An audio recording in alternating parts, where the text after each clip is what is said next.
2010 жылы Қазақстан әлемге экология мен экономикалық даму саласындағы жаңа бастама «Жасыл көпір» әріптестік бағдарламасын таныстырды.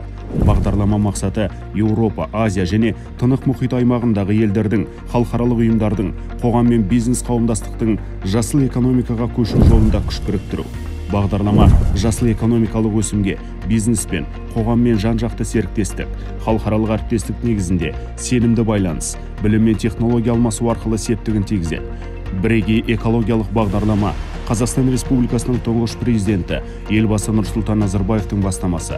Бұл идея туралы елбасы 2010 жылы мамыр айында 3-ші Астана экономикалық форумында және 2011 жылы қыркүйекте Біріккен ұлттар ұйымы бас ассамблеясының 66-шы сессиясында айтты.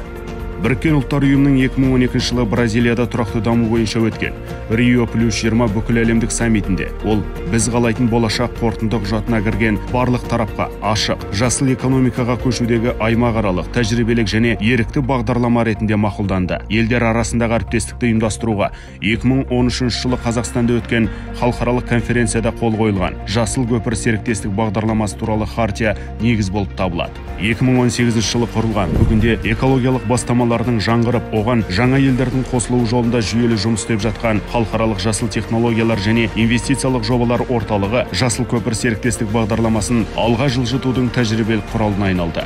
Бүгінде хартияға 15 мемлекет, атап айтқанда Албания, Беларусь, Болгария, Германия, Грузия, Испания, Қазақстан, Қырғызстан, Монголия, Польша, Ресей, Тәжікстан, Финляндия, Черногория және Швеция қол қойған.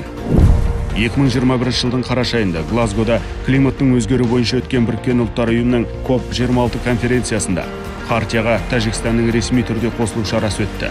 Заманауи кезеңде әлемдік қауымдастық өмір сүру ортамызды сақтап, сауықтыру тұрақты дамудың, адамдардың өмірін жақсарту мен ғаламшарымызды келер ұрпақ үшін сақтаудың ажырамас шарт екенін түсінді.